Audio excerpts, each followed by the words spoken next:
മറ്റു വാർത്തകൾ നോക്കാം. താരസംഘടനയായ അമ്മയുടെ ഭരണസമിതി തെരഞ്ഞെടുപ്പ് ഇന്ന് നടക്കും. കൊച്ചിയിലെ സ്വകാര്യ ഹോട്ടലിൽ വോട്ടെടുപ്പ് തുടങ്ങി. ഉച്ചയ്ക്ക് 1 മണി വരെയാണ് വോട്ടെടുപ്പ്. 4 മണിക്ക് ഫലം പ്രഖ്യാപിക്കും. വിവരങ്ങളുമായി വിനയ രാജ് ചേരുന്നു. വിനയ, വോട്ടെടുപ്പ് ഇപ്പോൾ ആരംഭിച്ചിരിക്കുകയാണ്. കൂടുതൽ വിശദാംശങ്ങൾ എന്തൊക്കെയാണ്? സമയത്തിനകം തന്നെ അവസാനിക്കും. രാവിലെ 10 മണി മുതൽ ഉച്ചയ്ക്ക് 1 മണി വരെയായിരുന്നു സമയം പറഞ്ഞിട്ടുണ്ടായിരുന്നു. വോട്ടെടുപ്പിനുള്ള സമയം പറഞ്ഞിട്ടുണ്ടായിരുന്നത്. അതെന്തായാലും ഇപ്പോൾ ഒരു 5 മിനിറ്റോ അല്ലെങ്കിൽ 10 മിനിറ്റോ വൈകാനുള്ള സാധ്യതയുണ്ട്. എന്തായാലും അല്പസമയത്തിനകം തന്നെ ഈ വോട്ടെടുപ്പ് അവസാനിക്കുമെന്നാണ് മനസ്സിലാക്കുന്നത്. അതിനുശേഷം 2 മണിയോടുകൂടി തന്നെ വോട്ടെണ്ണൽ ആരംഭിക്കും. 2 മണി മുതൽ 4 മണി വരെയായിരിക്കും ഈ വോട്ടെണ്ണലുമായി ബന്ധപ്പെട്ടിട്ടുള്ള കാര്യങ്ങൾ അടക്കം നടക്കുക. 4 മണിക്ക് ഈ തിരഞ്ഞെടുപ്പുമായി ബന്ധപ്പെട്ട ഫലം പ്രഖ്യാപിക്കുമെന്നാണ് മനസ്സിലാക്കുന്നത്. ഇനി അതിനുവേണ്ടിയുള്ള കാത്തിരിപ്പാണ്. രാവിലെ കൊച്ചിയിലെ സ്വകാര്യ ഹോട്ടലിലാണ് ഈ താരസംഘടനയായിട്ടുള്ള അമ്മയുടെ തിരഞ്ഞെടുപ്പ് നടക്കുന്നത്. രാവിലെ 10 മണി മുതൽ തന്നെ താരങ്ങളടക്കം വോട്ട് രേഖപ്പെടുത്തുന്നതിന് വേണ്ടി എത്തിയിട്ടുണ്ടായിരുന്നു. പ്രധാനമായും മോഹൻലാല്, ശ്രീനിവാസൻ, കൂടാതെ തന്നെ ബാബുരാജ് തുടങ്ങിയ ആളുകളടക്കം തന്നെ വന്ന് വോട്ട് രേഖപ്പെടുത്തുന്ന ഒരു സാഹചര്യം അടക്കമുണ്ടായിരുന്നു. ഈ വന്നവരടക്കം തന്നെ പ്രധാനമായും പറഞ്ഞിട്ടുണ്ടായിരുന്നത് താരസംഘടനയിൽ ആർക്കും ഒരു തരത്തിലുമുള്ള പ്രശ്നവുമില്ല. താരസംഘടന എപ്പോഴും ഒന്നിച്ചു തന്നെയാണ് പോകുന്നത്. പിന്നീട് മാറ്റം വരികയാണെങ്കിൽ അത് വലിയ ഒരു മാറ്റം തന്നെയായിരിക്കും. കൂടാതെ തന്നെ താരസംഘടനയിൽ താരസംഘടനയെ നയിക്കാൻ പുതിയ ഒരു ഭാരവാഹികൾ വരും എന്നടക്കമുള്ള കാര്യങ്ങളുമായിരുന്നു ഈ താരങ്ങളടക്കം തന്നെ ഈ വോട്ട് രേഖപ്പെടുത്തി പോകുമ്പോഴടക്കം വ്യക്തമാക്കിയിട്ടുണ്ടായിരുന്നത്. മമ്മൂട്ടി ഒന്നും തന്നെ വോട്ട് രേഖപ്പെടുത്തുന്നതിന് വേണ്ടി എത്തിയിട്ടില്ല. മോഹൻലാൽ വന്ന് വോട്ട് രേഖപ്പെടുത്തി പോകുന്ന ഒരു സാഹചര്യം അടക്കമുണ്ടായിരുന്നു. പ്രധാനമായും പ്രസിഡന്റ് സ്ഥാനത്തേക്ക് ശ്വേതാ മേനോനും ദേവനും തമ്മിലായിരുന്നു മത്സരം നടന്നിട്ടുണ്ടായിരുന്നത്. രണ്ടുപേരും വോട്ട് രേഖപ്പെടുത്തിയെന്നാണ് മനസ്സിലാക്കുന്നത്.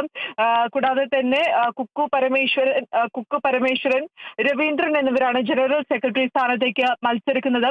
വൈസ് പ്രസിഡന്റ് സ്ഥാനത്തേക്ക് മത്സരിക്കുന്നത് ജയൻ ചേർത്തല, ലക്ഷ്മിപ്രിയ, നാസർ ലത്തീഫ് എന്നിവരാണ് വൈസ് പ്രസിഡന്റ് സ്ഥാനത്തേക്കും മത്സരിക്കുന്നത്. ഉണ്ണി ശിവപാലും മനൂപ് ചന്ദ്രനുമാണ് ട്രഷറർ സ്ഥാനത്തേക്ക് മത്സരിക്കുന്നത്. കൂടാതെ തന്നെ സ്ത്രീകൾക്ക് 4 സീറ്റ് സംവരണമുള്ള എക്സിക്യൂട്ടീവിൽ അഞ്ജലി നായർ, ആശ അരവിന്ദ്, നീന കുറുപ്പ്, സജിത ബേട്ടി, സരയു മോഹൻ എന്നിവരും മത്സരിക്കുന്നുണ്ട്. ആദ്യം തന്നെ ഈ ജോയിന്റ് സെക്രട്ടറി സ്ഥാനത്തേക്കുള്ള മത്സരത്തിൽ നിന്നും ബാബുരാജ് പിന്മാറിയതോടെ തന്നെ അൻസിബ ഹസൻ എതിരില്ലാതെ തിരഞ്ഞെടുക്കപ്പെടുന്ന ഒരു സാഹചര്യം ഉണ്ടായിരുന്നു. പ്രധാനമായും ഈ ഹേമ കമ്മിറ്റി തിരഞ്ഞെടുപ്പ് ഫലം റിപ്പോർട്ട് അടക്കം തന്നെ പുറത്തു വന്നതിന് പിന്നാലെ വലിയ വിവാദങ്ങൾക്കും വിമർശനങ്ങൾക്കടക്കം താരസംഘടന സാക്ഷ്യം വഹിക്കുന്ന ഒരു സാഹചര്യം അടക്കമുണ്ടായിരുന്നു. പ്രധാനപ്പെട്ട താരങ്ങൾക്കെതിരെ അടക്കം തന്നെ കേസുകൾ വരുന്ന ഒരു സാഹചര്യം അടക്കമുണ്ടായിരുന്നു. ബാബുരാജിനടക്കം കേസ് വരുന്ന ഒരു സാഹചര്യം ഉണ്ടായിരുന്നു. തുടർന്ന് ജനറൽ സെക്രട്ടറി സ്ഥാനത്തേക്ക് അടക്കം തന്നെ ബാബുരാജ് മത്സരിക്കാൻ ഇറങ്ങുന്നു. അത് പിന്നീട് താരസംഘടനയിൽ അടക്കം തന്നെ ഒരു പിളർപ്പിന് സാഹചര്യമാകുന്നു. പലരും എതിർ പറയിക്കുന്ന ഒരു സാഹചര്യമാകുന്നു. അത്തരത്തിലാണ് പിന്നീട് ബാബുരാജ് തിരഞ്ഞെടുപ്പിൽ നിന്നും പിന്മാറുന്ന ഒരു സാഹചര്യം അടക്കമുണ്ടായിരുന്നത്. പ്രസിഡന്റ് സ്ഥാനത്തേക്ക് ശ്വേതാ മേനോനും കൂടാതെ തന്നെ ദേവനും പുറമെ തന്നെ ജഗദീഷ് മത്സരിക്കാൻ ഒരുങ്ങിയിരുന്നു. പിന്നീട് ജഗദീഷ് പിന്മാറുന്ന ഒരു സാഹചര്യം അടക്കമുണ്ടായിരുന്നു. സ്ത്രീകൾക്ക് പ്രാതിനിധ്യം ലഭിക്കട്ടെ എന്നൊരാശയമായാണ് അദ്ദേഹം പിന്മാറിയിട്ടുണ്ടായിരുന്നത്. അന്ന് മോഹൻലാലും മമ്മൂട്ടിയുമായി അടക്കം തന്നെ ജഗദീഷ് ചർച്ച നടത്തുന്നു. അതിനുശേഷം പിന്മാറുന്നു എന്ന് പറഞ്ഞുകൊണ്ട് തന്നെ താൻ തെരഞ്ഞെടുപ്പിൽ നിന്നും പിന്മാറുന്നു എന്ന് അദ്ദേഹം അറിയിക്കുകയായിരുന്നു. അതിന് പിന്നാലെയാണ് പിന്നീട് ശ്വേതാ മേനോനും ദേവനും തമ്മിൽ മത്സരമായിട്ടുണ്ടായിരുന്നത്. ഇന്നിപ്പോൾ ഇരുവരും വോട്ട് രേഖപ്പെടുത്തുകയും മറ്റും ചെയ്തിട്ടുണ്ടായിരുന്നു. വലിയ രീതിയിലുള്ള ആത്മവിശ്വാസം തന്നെയാണ് താരങ്ങളടക്കം രേഖപ്പെടുത്തുന്നത്. അത് പ്രധാനമായും മല്ലിക സുകുമാരൻ വോട്ട് രേഖപ്പെടുത്തിയ ശേഷം പ്രധാനമായും മാധ്യമങ്ങളോടക്കം തന്നെ വ്യക്തമാക്കിയിട്ടുണ്ടായിരുന്നത് വലിയ രീതിയിലുള്ള ഒരു മത്സരം തന്നെയാണ് ഇന്ന് നടന്നിട്ടുണ്ടായിരുന്നത്. അതുപോലെ തന്നെ ശ്വേതാ മേനോൻ ഒരു പക്ഷേ ഈ സ്ഥാനത്തേക്ക് വരികയാണെങ്കിൽ അത് വലിയ മാറ്റത്തിന് തന്നെ വഴിവെക്കുമെന്നടക്കമുള്ള കാര്യങ്ങൾ വ്യക്തമാക്കിയിട്ടുണ്ടായിരുന്നു.